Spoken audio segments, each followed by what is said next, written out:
ETV Urdu में आपका खैर मकदम है। नाजरीन आदाब, आप देख रहे हैं बिग बुलेटिन और मैं हूं खालिद रजा खान। आज बिग बुलेटिन में हम बात करेंगे दादरी में फिर बढ़ते फिरकावाराना तनाव के बारे में।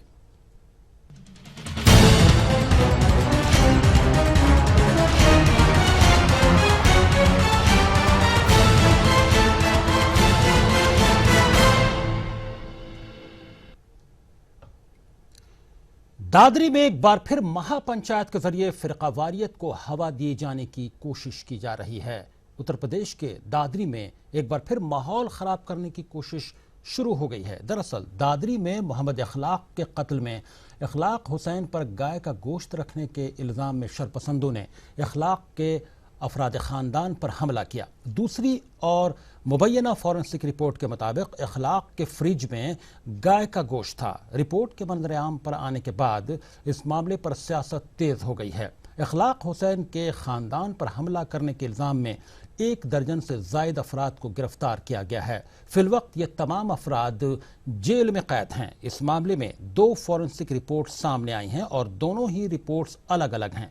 सवाल दूसरी रिपोर्ट पर उठ रहे हैं कि इतने अरसे में ये रिपोर्ट कैसे बदल गई। बिसाड़ा गांव में पीर को एक पंचायत मुनक़िद की गई। इस पंचायत में लोगों ने हुकूमत से मोहम्मद इखलाक के अहले खाना के खिलाफ 20 दिन के अंदर अंदर गौकशी का मुकदमा दर्ज कराने का मुतालबा किया है।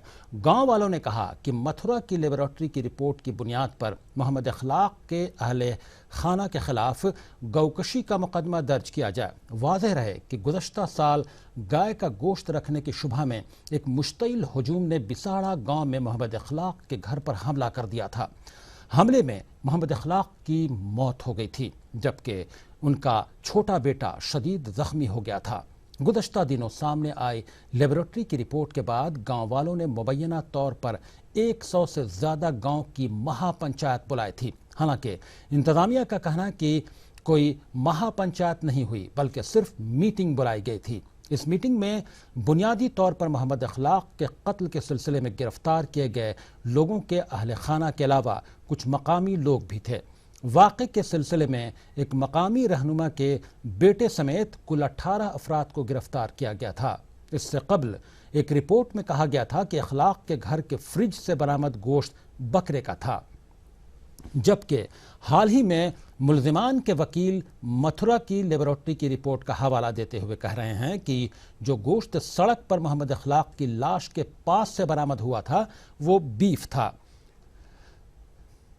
इजलास में वाज़ेह तौर पर मोहम्मद इखलाक के घर वालों पर मुजरमाना मुकदमा दर्ज करने के मुतालबे के साथ साथ ख़ानदान को दिया गया मुआवजा वापस लेने की मांग भी की गई। लेकिन सवाल ये उठता है कि इंतज़ामिया की सख्त तंबीह के बावजूद दादरी में पंचायत कैसे मुनक़िद हुई, और सवाल ये भी है कि गांव के लोग कानून कैसे हाथ में ले सकते हैं। क्या यूपी असम्बली इंतखाबात को लेकर एक बार फिर रियासत का माहौल ख़राब करने की कोशिश की जा रही है, और क्या इस पंचायत के पीछे सियासत कार फरमा है? ये ऐसे सवालात हैं जिन्हें आज हम अपने बुलेटिन में टटोलने की कोशिश करेंगे।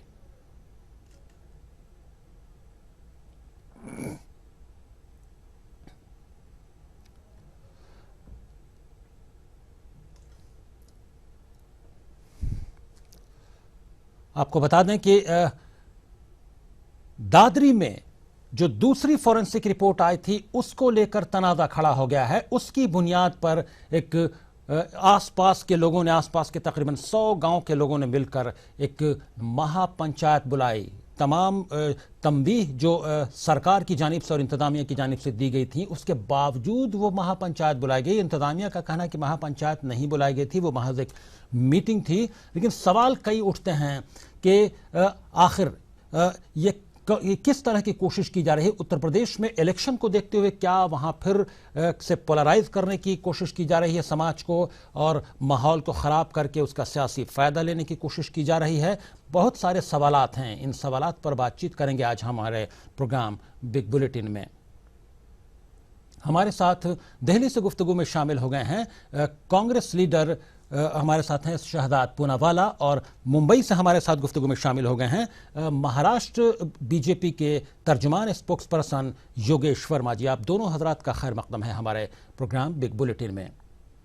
शहजाद पूनावाला, आपसे बातचीत की शुरुआत करना चाहेंगे। ये आखिर सरकार ने जो स्टैंड लिया और सरकार ने जो उसूल ज़वाबित हैं उसके तहत जो सैंपल अखलाक के घर के फ्रिज से लिया था, उसकी बुनियाद पर वो गाय का गोश्त नहीं था, वो बकरे या उससे उस किस्म के उस खानदान से मिले जुले किसी जानवर का गोश्त बताया गया था। उसके बाद ये दूसरी रिपोर्ट कौन लोग हैं जिन्होंने सैंपल भेजा, फिर मथुरा के एक वेटनरी कॉलेज के लैब में भेजा गया, क्योंकि इस पर तनाज़ा है आखिर दूसरी रिपोर्ट पर इतना हंगामा क्यों हो रहा है। और उसके बाद फिर सरकार पर भी सवाल उठते हैं कि सरकार महापंचायत उस पर क्यों होने दे रही है, इंतजामिया उतनी सख्त क्यों नहीं नजर आ रही है। देखिए, पहले तो ये जो रिपोर्ट आई है बाहर, 2 पेज की रिपोर्ट है, हाथों से लिखी हुई रिपोर्ट। अगर आप टाइम्स ऑफ इंडिया और दूसरे न्यूज़पेपर्स की रिपोर्ट देख ले तो उसी रिपोर्ट में ये भी लिखा है कि जो मांस का टुकड़ा पाया गया है, जिसको गाय का बताया गोश्त जा रहा है, वो गोश्त जो है उसके घर से, अखलाक के घर से नहीं मिला, अखलाक के घर से कुछ देरी में मिला। ये उसी रिपोर्ट में लिखा हुआ है। ये दूसरी नहीं, तीसरी रिपोर्ट है। यूपी वेटरनरी डिपार्टमेंट की भी रिपोर्ट है कि पहले जो घर से मिला था मांस गोश्त वो गाय का नहीं था। तो ये तीसरी रिपोर्ट है। अब सवाल ये होता है कि मान लीजिए कि 1 मिनट के लिए गाय का गोश्त होता भी, तो क्या गाय के गोश्त पाने की, किसी के घर में पाने की सजाए मौत है? क्या हमारा कानून ये हमें हक देता है कि हम किसी के घर में घुस के किसी की हत्या कर दे? यूपी के कानून में भी 7 साल की सजा है। कोई मार देने की सजा किसी के हाथ में नहीं है कि आप जाकर भीड़ इकट्ठा करके किसी को मार देंगे।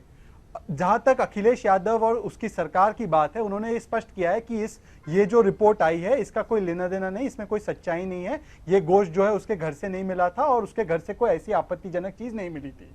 सवाल ये पैदा होता है, जो बीजेपी को सवाल जवाब देना है, कि पिछले 1 साल में मोदी जी के राज में हमारा देश नंबर 1 बीफ एक्सपोर्टर बन चुका है। संगीत सोम जैसे इनके जो नेता जो बड़े बढ़ चढ़ के बोलते हैं, वो खुद अल दुआ जैसी मीट एक्सपोर्टिंग कंपनी के डायरेक्टर है।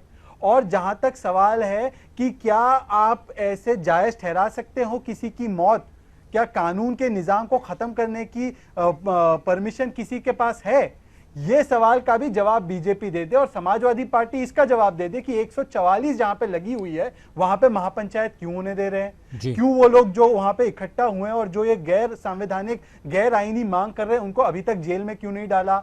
क्यों ये लोग बीजेपी के साथ नूरा कुश्ती खेल रहे हैं? ये तमाम सवाल जी, बहुत सारे सवालात हैं। शहजाद पूनावाला साहब, आपके पास आते हैं। हमारे साथ बीजेपी के तर्जुमान, स्पोक्स पर्सन महाराष्ट्र के योगेश वर्मा जी मौजूद हैं। योगेश वर्मा जी, जो सवालात उठ रहे हैं कि आखिर कि बीफ के नाम पर, एक तो बीफ से कंफ्यूजन पैदा होता है, बीफ लफ्ज का इस्तेमाल हम तमाम नाजरीन से भी अपील करेंगे और तमाम लीडरान से भी कि ये बीफ का मतलब ये नहीं होता है कि गाय का गोश्त। बीफ में बहुत सारे बुफालो मीट ही ज़्यादातर आता है, क्योंकि गाय के गोश्त पर कई स्टेट्स में कहीं ना कहीं से उस पर बैन लगा हुआ है, इसलिए बीफ को का ज्यादातर राज्यों में पाबंदी है। जी, ज्यादातर। जी, इसलिए बीफ से गोवा में नहीं है, पर गोवा जो बीजेपी शासित है उसमें नहीं है। जी, बीफ लफ्ज से कंफ्यूजन पैदा नहीं होना चाहिए। योगेश वर्मा जी, आपसे मेरा सवाल यह है कि क्या जब शहजाद पूनावाला जैसा कह रहे हैं कि आपकी बीजेपी की, एनडीए की सरकार में बीफ का एक्सपोर्ट, यानी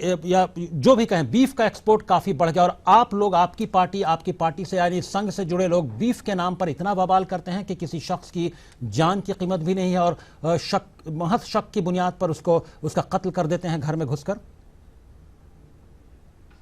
नहीं, मैं आपको बताना चाहूँगा कि मुझे नहीं लगता ये आरोप सरासर गलत है, जिसमें ये कहा गया है कि इंडिया कोई बहुत बड़ा बीफ का एक्सपोर्ट का केंद्र है। ये गलत बात है और ऐसा होगा तो आगे चल करके इसको ठीक किया जाएगा, नंबर 1। नंबर 2, उत्तर प्रदेश में जब तक समाजवादी पार्टी की सरकार है, आगे आने वाला चुनाव वो मुस्लिम और यादव के कॉम्बिनेशन से लड़ना चाहती है। तो इस प्रकार के लगातार जब से समाजवादी पार्टी उत्तर प्रदेश में है, तब से लगातार हिंदू मुस्लिम दंगे होते ही चले जा रहे हैं। पूरे देश भर में अगर कहीं दंगे हो रहे हैं तो ये उत्तर प्रदेश में हो रहे हैं। अभी कुछ दिनों पहले आपने देखा कि मथुरा में किस प्रकार से और रामवृक्ष यादव का उत्पात मचा और किस तरह से वहाँ की सरकार ने उसको हैंडल किया। तो मुझे लगता है कि ये रमज़ान का पवित्र महीना है और इसके अंदर मुसलमानों को डराने के लिए और एक पोलराइजेशन करने के लिए समाजवादी पार्टी का एक बहुत बड़ा ये साजिश है और इसको जनता को समझना चाहिए। यानी आपको ये लगता है कि ये कोशिश जो महापंचायत हुई और ये जो तमाम बातें उठ रही हैं अखलाक के घर वालों के मुतालिक, वो सब समाजवादी पार्टी की शह पर हो रहा है, यह आपका कहना है? बिल्कुल समाजवादी पार्टी और कांग्रेस की शह पे हो रहा है। ये इस देश के मुसलमानों को डराना चाहते हैं।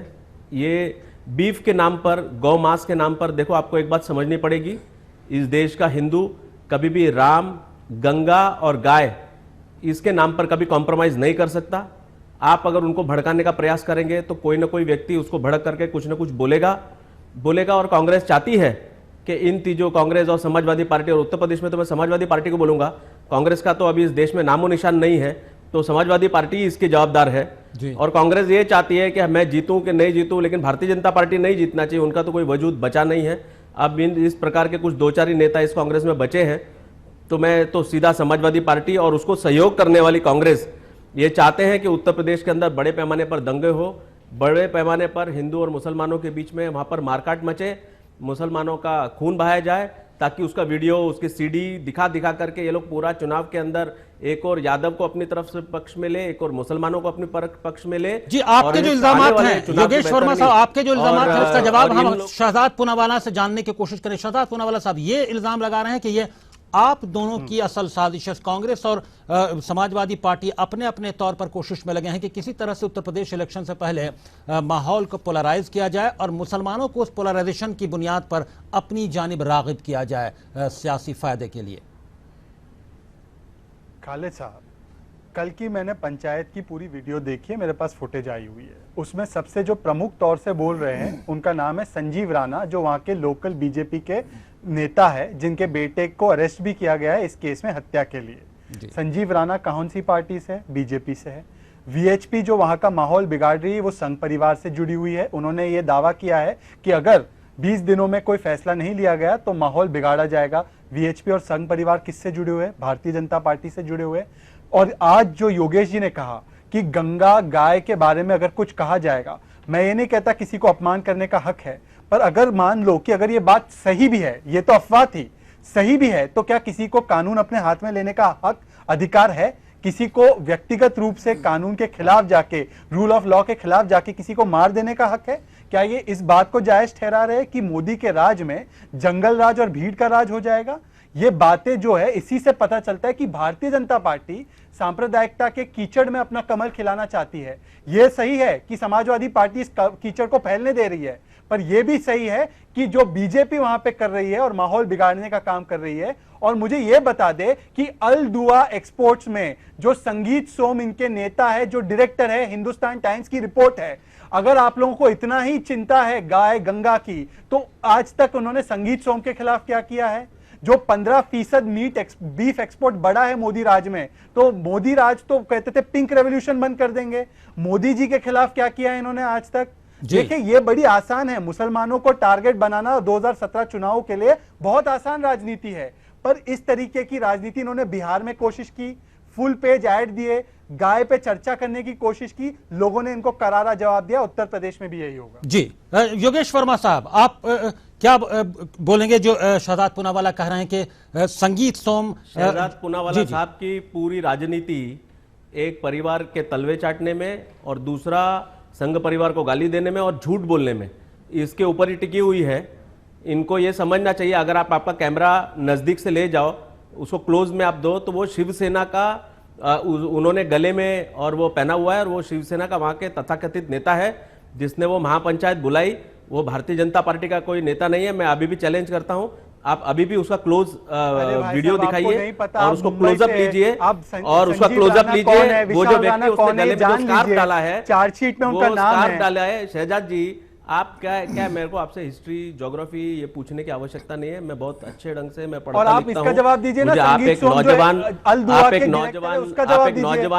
आप एक नौजवान मुस्लिम लीडर है। आपको लोग चाहते हैं कि आप एक प्रोग्रेसिव लीडर बने। मैं मुस्लिम लीडर नहीं हूं, मैं इंडियन लीडर हूं की तरह, मैं इस देश का लीडर हूं, मैं किसी एक कौम का लीडर नहीं हूं। आप मुल्ला उमर की तरह लोगों को मैं मुस्लिम लीडर नहीं हूं, मैं इस देश का लीडर हूं। आप एक प्रोग्रेसिव लीडर बनो और इस देश का लीडर। इंडिया की बात करो, आप देश को प्रोग्रेस की बात करो, लोगों के रोजगार की बात करो। इंडिया की बात कर रहे हैं साहब, की बातें करते हैं, हम डिजिटल की बात कर रहे हैं, आप डिवाइडेड की बात कर रहे हैं। आपको देखने के बाद में ऐसा लगता है कि आप कोई अच्छे मॉडल हो, आपका चेहरा एक खूबसूरत चेहरा है, लेकिन खूबसूरत चेहरा के साथ सोच भी अच्छी होनी चाहिए। और आप लोगों के साथ में इस प्रकार के लोगों को भड़काने वाले काम, रमजान का पाक महीना चल रहा है, मत जाइए। इसके अंदर आप जाकर के और लोगों को भड़काने का काम करेंगे। टीवी पर जिस प्रकार से एक बेचारे वृद्ध का तस्वीर दिखाना और फिर इस प्रकार के काम करना, ये तो भड़काने वाली बात है ना। इतना धार्मिक माहौल चल रहा है, इतना अच्छा देश में माहौल चल रहा है। योगेश वर्मा जी एक बात मैं क्लियर कर दूं, यहां पर मैं साफ कर दूं कि किसी भी प्रोग्राम के जरिए, किसी भी अपनी न्यूज स्टोरी के जरिए लोगों को भड़काने की कोशिश नहीं की जा रही। इस तरह के कोई भी विजुअल, कोई भी तस्वीर हम टीवी पर नहीं दिखाते हैं जिससे जिससे लोग भड़क जाएं या माहौल खराब हो। हम अपनी पूरी जिम्मेदारी से सहाफत करते हैं, जर्नलिज्म करते हैं। ये इल्जाम के टीवी पर दिखाया जाता है, टीवी पर हम नहीं दिखाते, हम पूरी जिम्मेदारी से सहाफत करते हैं। खालिद साहब एक दो सवाल है मेरे। कल संजीव बलियान जी का बयान आया कि 150 किलो की गाय थी, वो कट गई थी और वो कितने लोगों ने खाई, इसका जवाब मांगना चाहिए। ये बयान संजीव बलियान जो मंत्री है उन्होंने दिया है।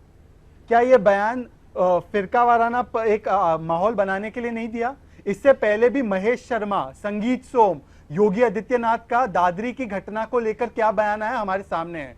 अखलाक वो आदमी था जिसका बेटा आज इंडियन एयरफोर्स में है। उनके परिवार के साथ जो घटा, इनके बीजेपी के नेताओं ने उसको जायज ठहराया। अभी भी विश्व हिंदू परिषद के लोग और संजीव राणा इसको जायज ठहरा रहे हैं। इनके खिलाफ तो बीजेपी कुछ नहीं कह रही। योगेश वर्मा ये नहीं कह रहे कि इनके बयान गलत है, और वो आरोप बिना कोई तथ्य के मुझ पर डाल रहे हैं। मैंने कौन सी ऐसी बात की है जिससे आपको लगता है मैंने फिरका परस्ती की बात की है? फिरका परस्ती की बात तो संगीत सोम ने, महेश शर्मा ने की है। चाहे तो उनके स्टेटमेंट को, एक एक स्टेटमेंट को बता दीजिए। चलिए, हम हमारे प्रोग्राम में वक्त हो गया ब्रेक का। ब्रेक के बाद आएंगे, तीसरी गुफ्तगू को जारी रखेंगे। दोनों मेहमान योगेश वर्मा साहब और शहजाद पूनावाला साहब हमारे साथ मौजूद हैं। लेकिन हम उससे पहले यह बता दें कि योगेश वर्मा साहब, आप जो बोल रहे थे कि टीवी पर इस तरह की तस्वीर, कम से कम ईटीवी पर हम ऐसी सहाफत करते हैं कि हम लोगों को भड़काए नहीं। माहौल अगर भड़का हुआ है तो उसको हम किसी न किसी तौर पर शांत करने की कोशिश करें, उसको मामूल पर लाने की कोशिश करें। हम ऐसी सहाफत पर यकीन रखते हैं और ऐसी सहाफत ही हम लोग करते हैं, ऐसी तस्वीरें नहीं दिखाते। फौरन हाजिर होते हैं ब्रेक के बाद और हम इस गुफ्तगू को आगे बढ़ाएंगे।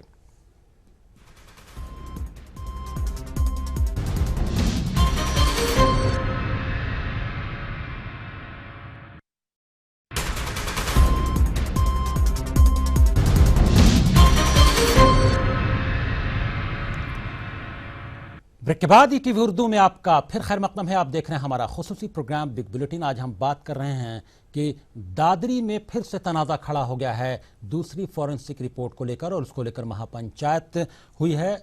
सरकार की और इंतजामिया की तमाम कोशिशों के बावजूद महापंचायत हुई, जिससे इलाके में माहौल कशीदा हो गया है। हमारे साथ दो मेहमान गुफ्तगू के लिए मौजूद हैं। शहजाद पूनावाला साहब, कांग्रेस लीडर और बीजेपी के महाराष्ट्र के तर्जुमान, स्पोक्स पर्सन योगेश वर्मा साहब। योगेश वर्मा साहब, क्या कहेंगे आप कि कहीं ना कहीं से उत्तर प्रदेश में ऐसा लग रहा है कि जो तमाम ऐसे जो शहजाद पूनावाला साहब भी बोल रहे हैं, जो ऐसा लग रहा है कि माहौल को किसी न किसी तौर पर खराब करने की कोशिश की जा रही है। अब चूंकि 2017 में इलेक्शन होने वाला है और उसका पूरा फायदा लेने की कोशिश की जा रही है, पोलराइज करने की कोशिश की जा रही है, और तमाम सियासी पार्टियां इल्जाम दर इल्जाम एक दूसरे पर देती रहेंगी। हम इस बीच में न्यूट्रल होकर अपनी जिम्मेदारी निभाते रहेंगे। देखिए, मेरा ऐसा मानना है कि वहाँ के लोगों को जागरूक रहना चाहिए और किसी के भड़कावे में भड़कना नहीं चाहिए। जो भी इंसिडेंट्स हो रहा है, ये एक चुनाव के पहले की रणनीति है मुलायम सिंह और उनके परिवार की, समाजवादी पार्टी की, कि किस प्रकार से मुस्लिम वोट और यादव वोट ये दोनों अगर एकत्रित हो जाए तो वो सीधे सीधे समाजवादी पार्टी को उत्तर प्रदेश में जीत दिला सकती है। जितने भी उत्तर प्रदेश की जनता है उसको समझना चाहिए कि वो कितना तमाम सियासी पार्टियों ने, तमाम पॉलिटिकल पार्टीज ने अपनी रणनीति बनाई होगी, अपनी हिकमत अमली तैयार की होगी, अपनी स्ट्रेटजी बनाई होगी, और उसी हिसाब से ये इस मामले को टैकल कर रहे हैं। जी बिल्कुल बिल्कुल, मेरा यही मानना है कि वहाँ के लोगों को जागरूक रहना चाहिए और विकास, जो भी पार्टी विकास लेकर आए, जो पार्टी उत्तर प्रदेश के लोगों का भला करे, जो पार्टी युवाओं के बीच और एजुकेशन को, अभी आपने देखा किस प्रकार से बिहार का एजुकेशन था, दोनों टॉपर्स की हालत आपने देखी अभी 4 दिन पहले कि किस प्रकार से इंटरव्यू में एक भी शब्द का वो लोग जवाब नहीं दे पाए। तो मुझे लगता है कि उत्तर प्रदेश के अंदर एजुकेशन सिस्टम का सुधार होना चाहिए, उत्तर प्रदेश के युवाओं को नौकरी और रोजगार के लिए काम करना चाहिए, वहां पर ज्यादा से ज्यादा डिजिटलाइजेशन होना चाहिए, वहां का किसान सुखी होना चाहिए। ये सब मुद्दों को लेकर यकीनन ये सब आइडियल बातें हैं और तमाम सरकारों को ये पूरा करना चाहिए। हम आपके पास आते हैं योगेश वर्मा जी। शहजाद पूनावाला साहब जी। योगेश वर्मा जी जो बोल रहे, काश इनकी पार्टी वही रणनीति यूपी में अपनाती। अक्टूबर 7, 2015 ये इंडियन एक्सप्रेस की रिपोर्ट है, आपके सामने मैं दिखा रहा हूं। योगी आदित्यनाथ जो इस देश के सांसद है भारतीय जनता पार्टी के, वहां पे उनकी तंजीम हिंदू युवा वाहिनी दादरी में बंदूकें बांटती है। अब जो हो रहा है वहां पे पंचायत हो रही है, महापंचायत हो रही है, धमकी दी जा रही है। अगर किसी के साथ अन्याय हुआ भी है, मान लीजिए किसी भी साइड के साथ, क्या किसी को यह हक है कि महापंचायत बुलाए? किसी को हक है कि वहां पे 144 का उल्लंघन करे, बंदूकें बांटे, किसी की हत्या कर दे? क्या हमारे देश में कोर्ट कचहरी नहीं है? ये जो डेवलपमेंट की बात कर रहे हैं, डिजिटल इंडिया एजुकेशन की बात कर रहे हैं, योगी आदित्यनाथ एजुकेशन की बात कर रहे हैं या बंदूक बांटने की बात कर रहे हैं? तो मुझे बताएं योगेश वर्मा जी कि जो उनके सांसद खुद वहां के माहौल को बिगाड़ने की ऐसी बात कर रहे हैं, उनके खिलाफ क्या कार्रवाई करेंगे? जी योगेश वर्मा जी, उनसे जवाब जान लेते हैं। योगेश वर्मा जी, इसको होने दे रही है? देखिए, आप तो कोई भी आरोप लगाएंगे। आपने बोला कि आज योगी आदित्यनाथ बंदूक बांट रहे थे, कल आप बोलेंगे योगी आदित्यनाथ टैंक बांट रहे थे। इंडियन एक्सप्रेस का हवाला दे रहे हैं योगेश वर्मा जी। छोड़ दीजिए किस प्रकार से। देखिए ये सब बातों में मैं भी राजनीति में हूं कई सालों से, आप भी हैं, ये बातों में कोई दम है? अगर वो बंदूक बांट रहे थे तो वहां की सरकार क्या कर रही थी? क्यों सरकार ने वहां पर उनको अरेस्ट नहीं किया? उनको रोका, सरकार ने ऐसे छोड़ के रखा? रोका, अरेस्ट क्यों हुए? ये देखिए, ये तो आरोप लगाना तो इतना आसान है, और जिसने भगवा कपड़ा पहना उसको तो कांग्रेस के लोग कभी देख ही नहीं पाते हैं। वो उन्होंने भगवा कपड़ा पहन करके कोई देश हित की बात की तो वो भी उसके ऊपर नाराजगी। तो मुझे लगता है कि देखो, हर रीजन का, हर क्षेत्र का अपना अलग माहौल होता है, एक अलग ज्योग्राफी होती है, उसके आधार पर उनकी राजनीति होती है। तो मुझे लगता है कि उन्होंने क्या बंदूक बांटने का काम किया, तो जो भी सरकार थी उसको उठा करके कार्रवाई करनी चाहिए थी। अगर वैसा नहीं किया, इसका मतलब आप बीजेपी के तर्जुमान हैं, क्या आप इस बात को जायज ठहराते हैं क्या? ये सवाल है। देखिए, किसी भी किस्म की हिंसा इस देश में जायज नहीं है। मैं आपको बता रहा हूं, भारतीय जनता पार्टी का स्पोक्स पर्सन होने के नाते मैं बता रहा हूं, क्या एक्शन लेंगे उनके खिलाफ? हमारी भारतीय जनता पार्टी की, आप जो सरकार को एक्शन लेना होगा वो सरकार लेगी। भारतीय जनता पार्टी उस पर एक्शन क्यों लेगी? तो एक्शन ले सकती ऐसा भी तो हो सकता है। कुल मिलाकर तमाम सियासी पार्टियां, हम ये बातों में न्यूट्रल होकर कह सकते, तमाम सियासी पार्टियां एक ही तरह की हिकमत अमली अपनाती हैं। अल्टीमेटली आखिरकार नुकसान अवाम का होता है, माहौल खराब होता है, जिसको सियासी फायदा लेना है वो ले लेता है। हम प्रोग्राम यहां पर खत्म करेंगे। दोनों मेहमान का शुक्रिया अदा करेंगे, शहजाद पूनावाला साहब और योगेश वर्मा साहब। हमारे प्रोग्राम बिग बुलेटिन में शामिल होने के लिए आप दोनों का बहुत बहुत शुक्रिया। बिग बुलेटिन में अभी बस इतना ही। अब खालिद रजा को दीजिए इजाजत, मगर आप देखते रहिए ETV उर्दू।